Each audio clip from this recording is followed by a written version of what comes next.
Hi friends, நான் உங்கள் நண்பன் குட்டி. எங்கள் பண்ருட்டி பக்கத்தில் நெய்வேலிக்குள்ள முந்திரி காட்டில் ஒரு கோவில். அந்த கோவிலில் கெடா விருந்து, மட்டன் பிரியாணி, 30 கிலோ அரிசி, 20 கிலோ மட்டன். வீடியோவை தொடர்ந்து பாருங்கள். மிகவும் நன்றாக சூப்பராக சொல்லி கொடுத்துருக்கேன். இந்த கோயிலில் இந்த ஒரு ஆலமரம் தான் ரொம்ப ஃபேமஸ். இந்த ஆலமரம் அவ்வளோ பெருசாக அந்த விழுதுகளோட பார்க்க பயங்கரமாக இருக்கும். இந்த இடத்துல சமைக்கிறதுக்கு தனியாக ஒரு இடம் கொடுத்துருக்காங்க. இந்த இடத்துல தான் சமைக்க போகிறோம். உங்களுக்கு வீடியோ எடுத்து காமிக்க போகிறோம். ரொம்ப தெளிவாக சூப்பராக சொல்லித்தர போகிறேன். கண்டிப்பாக வீடியோவை பாருங்கள். எப்போவுமே ஒரு நிகழ்ச்சிக்கு போன உடனே அங்கே நம்ம சொன்ன பொருள் அனைத்தும் வந்திருக்கா, கரெக்டாக வந்திருக்கா, நம்ம சொன்ன பிராண்டு தான் வந்திருக்கான்னு சொல்லி பார்த்துட்டோம். அந்த கோயிலில் சின்ன பசங்களாக ரொம்ப ஜாலியாக விளையாடிட்டு இருக்காங்க. இந்த கோயிலில் திருவிழா வைக்கிறதே கூட்டு குடும்பமாக சந்தோஷமாக விளையாடுறது தான். தம்பி பார்க்க அழகாக இருந்தால் இந்த தம்பி தான் கடைசியாக பிரியாணி சாப்பிட்டு நல்லா இருக்குன்னு சொல்ல போகிறோம். கண்டிப்பாக வீடியோவை முழுவதும் பாருங்கள்.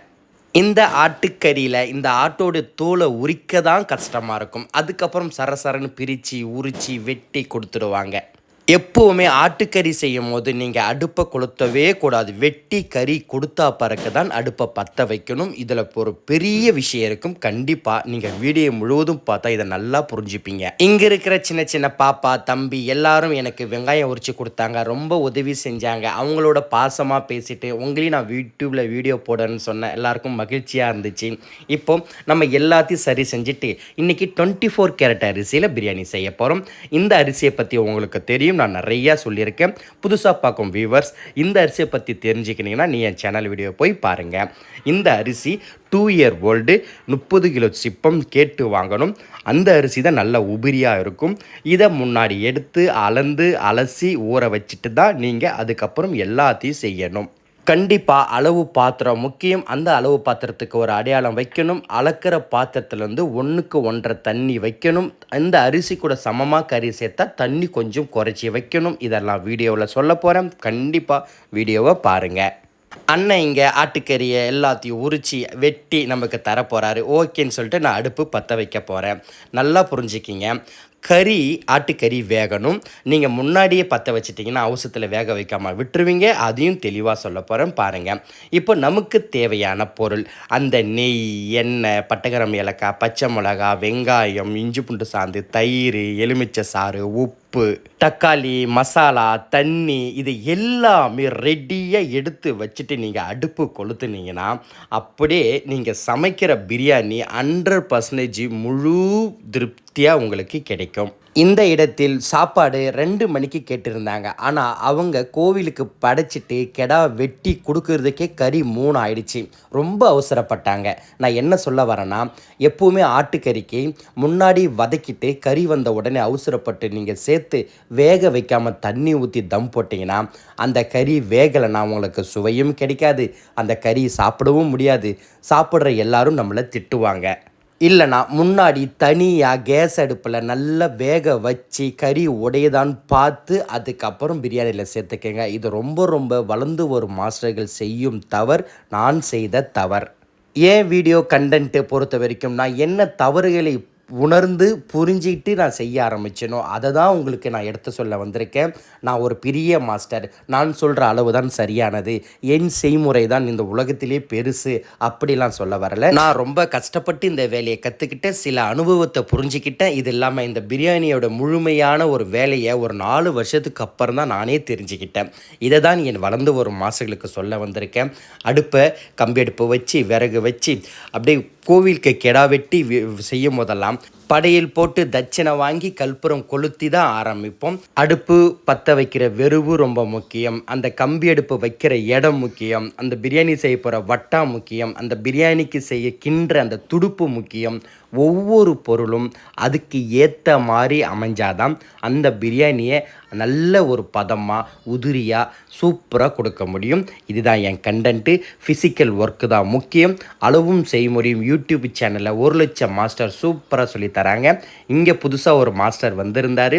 இவர் கற்றுக்க சொல்லி ஆர்வமாக நான் சொல்லாதப்போ வந்துட்டார். சரி இன்றைக்கி நீயே செய் தம்பின்னு சொல்லிட்டேன். சந்தோஷமாக எல்லாமே புரிஞ்சு எடுத்து செஞ்சார். அந்த வட்டாவை வச்சு கரெக்டாக இருக்கான்னு சொல்லி சமப்படுத்தி செக் பண்ணி வச்சாச்சு. அடுப்பு நல்லா எரியுது. இப்போது நம்ம 1 லிட்டர் நெய் ஊற்றிக்கிறோம்.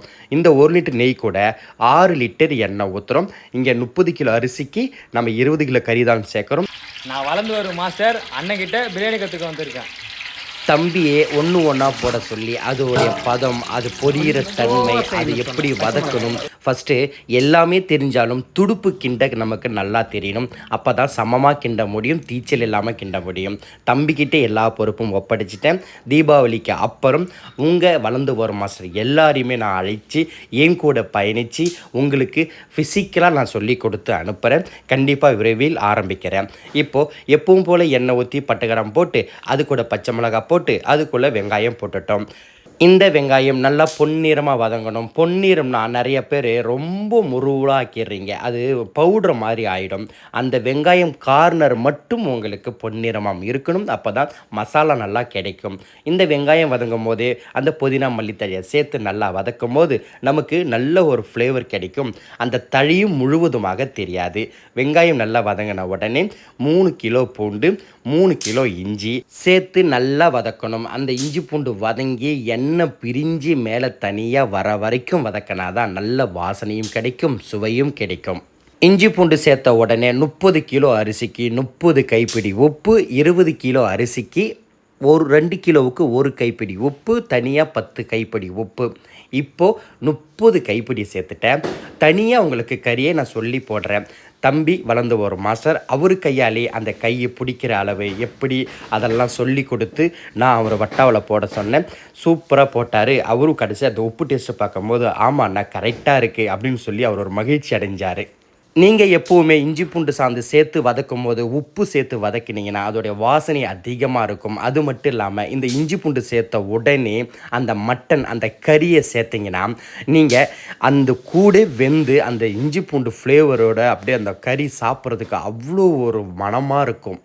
நான் எப்போவுமே சொல்லுவேன், கறியை தனியாக வேக வச்சு சேர்த்துக்கங்க. அப்போ தான் ஆட்டுக்கறியோட அந்த ருசி, அந்த பக்குவம் நமக்கு ரொம்ப சூப்பராக கிடைக்கும். இப்போது இந்த இஞ்சி பூண்டு கூட நல்லா வெந்து கறி உடையிற அளவுக்கு வேக வச்சு அதுக்கப்புறம் தான் நம்ம தண்ணி ஊற்றணும். இந்த மாதிரி எண்ணெய் பிரிஞ்சு வந்த உடனே நம்ம வெட்டி வச்சு இந்த தக்காளியை சேர்த்து நல்லா வதக்குறோம். அதுக்குள்ளே ஒரு அண்ணன் வந்து சீக்கிரம் டைம் ஆச்சு, இவங்க கறி கொடுக்க லேட் பண்ணிட்டாங்க, ஆனால் அவங்க சீக்கிரம் லேட் ஆச்சு பிரியாணி கொடுங்கன்றாங்க. அவங்க அவசரப்படுறதுனால நம்ம கறியை வேக வைக்காமல் கொடுக்கவே கூடாது. கண்டிப்பாக ஆட்டுக்கறி வேக வைக்கணும், வேக வைக்கணும், வேக வைக்கணும், கறி உடையணும், அப்போ தான் தண்ணி ஊற்றணும். இப்போது தக்காளியை சேர்த்து இது கூட தனி மிளகாய் தூள் சேர்த்தா தக்காளி கலரும் தனி மிளகாய் தூள் கலரும் சேர்ந்து நமக்கு சூப்பரான பிரியாணி கலர் கொடுக்கும். தக்காளி வதங்கும் போதே நம்ம தயிர் சேர்த்துக்கிறோம். அது கூட எலுமிச்சை பழத்தை புழிஞ்சி சாறு சேர்த்துக்கிறோம். இதோடைய அளவு எல்லாமே டிஸ்கிரிப்ஷனில் சூப்பராக கொடுக்குறேன். நீங்கள் பார்த்து நோட் பண்ணிவிட்டு பிரியாணி வீடியோவை பாருங்கள். பிரியாணி நமக்கு சாப்பிட்ற அதிக தூண்டுதலே அந்த உப்பு, காரம், புளிப்பு இதெல்லாம் சேர்ந்து தான். அதனால் எப்போவுமே எலுமிச்சைப்பழ சாறும் தயிரும் சேர்த்துக்கங்க. கடைசியாக நாட்டு வெங்காயம், சின்ன வெங்காயத்தை தோல் உரித்து அரைச்சி வச்சுக்கிட்டேன். எப்போவுமே பல்லாரி வெங்காயம் வதக்கும் போது அங்கே சேர்க்காதீங்க, அடி பிடிக்கும், உங்களுக்கு அந்த கொழுகொழுப்பு தன்மை அதிகமாகும். இந்த இடத்துல சேர்க்கும் போது நல்லா வதங்கி இதோட ஃப்ளேவர் சூப்பராக கிடைக்கும். கரம் மசாலா சேர்த்துக்கிட்டேன். நான் திரும்பவும் சொல்கிறேன், இதுக்கு தேவையான அளவுகள் எல்லாமே நான் டிஸ்கிரிப்ஷனில் கொடுக்குறேன். கண்டிப்பாக நீங்கள் பார்த்து வீடியோ பாருங்கள். கறி பார்த்தீங்களா அப்படியே எடுத்து வெந்துருச்சான்னு சொல்லி கொஞ்சமாக தண்ணியில் கறியை போட்டு உடைச்சி பார்க்குறேன். அப்படி முறைச்சத்தன்மை மாதிரியே இருக்குது, கறி உடையில. கண்டிப்பாக நான் திரும்பவும் இந்த கண்டென்ட்டு இதுக்காக தான். சில இடத்துல நமக்கு அவங்க லேட் பண்ணிவிடுவாங்க, இல்லை நம்ம செய்ய லேட் ஆகும். அதனால் கறி வெந்த பிறகு தண்ணி ஊற்றுங்க. ஏன்னா நீங்கள் அளவு தண்ணி ஊற்றிட்டிங்கன்னா அதுக்கப்புறம் கறி வேகிற ப்ராசஸ் நடக்காது. தண்ணி கொதிக்கும், அரிசி சேர்ப்பீங்க, அரிசி வேகும், தம்மாகும். கறி உங்களுக்கு கண்டிப்பாக வேகாது. அதனால தான் இதெல்லாம் நான் அனுபவப்பட்டிருக்கேன். கண்டிப்பாக கறி வெந்த உடனே அளவு தண்ணி ஊற்றிக்கிங்க. இந்த பாத்திரத்தில் 4 பாத்திரம் அரிசி வந்துச்சு, மொத்தம் 6 பாத்திரம் தண்ணி ஊற்றிட்டேன். இதுவே 30 கிலோ அரிசிக்கு 30 கிலோ கறி சேர்க்குற மாதிரியா இருந்தால் ஒரு அரை பாத்திரம் தண்ணி குறைச்சிப்பேன். சரிங்களா? தண்ணி ஊற்றி இதே இடத்துல உப்பு காரம் செக் பண்ணி சரி செஞ்சிடணும். ஏன்னா நம்ம தண்ணி கொதித்து அரிசி போட்ட உடனே நம்மளுடைய வேலை அதிகமாக இருக்கும். அந்த டைமில் சரியான பதம் பார்க்க முடியாது, மறந்துடுவோம். அதனால் இந்த தண்ணியிலே நீங்கள் சரியான உப்பு காரம் செக் பண்ணிட்டீங்கன்னா கண்டிப்பாக உங்களுக்கு அந்த தவறே இல்லாமல் சூப்பராக கிடைக்கும். அனல் நல்லா கொதிக்குது. இப்போது நான் சொன்னேன் இல்லையா, கறிக்கு தனியாக உப்பு உங்களுக்கு காட்டணுன்றதுக்காக இப்போ தனியாக சேர்க்குறேன். 20 கிலோ கறி, 2 கிலோ கறிக்கு ஒரு கைப்பிடி உப்பு, இங்கே 10 கை உப்பு சேர்த்துக்கிட்டேன். தண்ணி நல்லா கொதிக்குது. மட்டன் பீஃப் பொறுத்த வரைக்கும் தண்ணியை கொதிக்க விட்டு நம்ம சேர்த்துக்கலாம். ஏன்னா நமக்கு சீக்கிரம் உடஞ்சி போயிடாது. இந்த தண்ணி கொதித்த உடனே நம்ம ஊற வச்சு இந்த அரிசியை வடிகட்டி முன்னாடி எடுத்து வச்சிட்டோம். அதை எடுத்துன்னு வந்து அப்படியே கொட்டி கிண்டி தம் போட போகிறோம். பாவம் எல்லாரும் பசியோடு உட்காந்துட்ருக்காங்க. எனக்கு நல்லா புரியுது. இதுவே சிக்கன் பிரியாணி இருந்தால் ரொம்ப வேகமாக தம் போடுவேன். ஆனால் மட்டன் பிரியாணிக்கு நான் கறி வேகாமல் தம் போட மாட்டேன்னு சொல்லி ஃபங்க்ஷன்காரர்கள்ட்டே கொஞ்சம் முறைக்கிற மாதிரி நடந்துக்கிட்டேன். ஏன்னா கடைசியில் கறி வேகலைன்னா அவங்களும் கஷ்டப்படணும், நானும் கஷ்டப்படணும். அதனால் அவங்க புரிஞ்சுக்கிட்டாங்க. நீங்கள் 10 நிமிஷம் 1/4 மணி நேரம் லேட்டானாலும் பரவாயில்ல, நீங்கள் நல்லா வேக வச்சே செய்யுங்கன்னு சொல்லி எனக்கு ஒரு உதவியாக இருந்தாங்க. அப்படியே அரிசியை கொட்டி எல்லா பக்கம் கிளறி விட்டு தட்டு போட்டு மூடி கீழே அதுக்கப்புறம் அரிசியின் தண்ணி ஒன்றா சேர அப்படியே விறகை எடுத்துக்கிட்டே இருக்கணும், தம் போட்டுக்கிட்டே இருக்கணும். இது மட்டும் இல்லாமல் ஒரு பக்கமாக காற்றுல அனல் வெளியில் போகுது, ஒரு சைடாக கொதிக்கும். இதெல்லாம் என் வீடியோ கண்டென்ட்டாக நான் வீடியோ போட்டிருக்கேன். காற்று வீசும் பக்கத்தில் பதம் மாறும் அப்படின்னு சொல்லி. இங்கே பாருங்களேன், ஒரு சைடு அதிகமாக கொதிக்குது, ஒரு சைடு கொதியே இல்லை. இந்த மாதிரி கூட இருக்கக்கூடாது, நடுவில் கொதிக்கணும். அந்த அளவுக்கு அந்த காற்றை பொறுத்து அந்த அனலை பதத்தை நீங்கள் மாற்றணும். இதுதான் ஃபிசிக்கலான வேலை. அப்போ தான் சமமாக வெந்து நமக்கு உதிரியாக சாப்பாடு ஒரே பக்குவத்தில் கிடைக்கும். இப்போது அந்த அரிசியும் தண்ணியும் ஒன்றா சேர கீழே இருக்கிற விறகை ஒன்றா எடுக்க அப்படியே கிளறி விட்டு கடைசியில் அப்படியே தம் போட போகிறோம். எப்பவும் போல் நம்ம வெட்டி வச்சுருந்த புதினா மல்லித்தழையை கடைசியாக மேலே தூவி அதுக்கு மேலே அப்படியே நம்ம வாழை இலையை போட்டு தம் போடணும். நம்ம முன்னாடியே நெய்யை ஊற்றி சாப்பாட்லேயே செஞ்சாச்சு. அதனால் இப்போ நெய் ஊற்ற தேவையில்லை. அந்த வாழை இலை ஃபுல்லாக போட்டு அந்த உள்ளே பாருங்களேன், அந்த சின்னதாக பபுள்ஸ் மாதிரி கொதிக்குது பாருங்கள். அந்த மாதிரி நீங்கள் தம் போடும் போது தான் அந்த கந்த அள்ளி மேலே போடும்போது அந்த நீரை இழுத்து சாப்பாடு உதிரியாகும், நல்ல பொசன்னு கிடைக்கும். நீங்கள் இந்த மேலே அள்ளி போடுற கந்து நெருப்பு கூட ஒரு அளவு தான் போடணும், ரொம்ப அதிகமாக போடக்கூடாது. அதே மாதிரி மேலே அள்ளி போட்டு தட்டு ஃபுல்லாக படர்ந்து விடணும். எல்லா பக்கமும் இருந்தால் தான் சமமான முறையில் நீராவியை இழுத்து நமக்கு உள்ள தண்ணீரை கொடுக்காம நம்ம சலசலன்னு பிரியாணி இல்லாமல் நல்ல ஒரு ட்ரையாக பிரியாணி சூப்பராக கிடைக்கும்.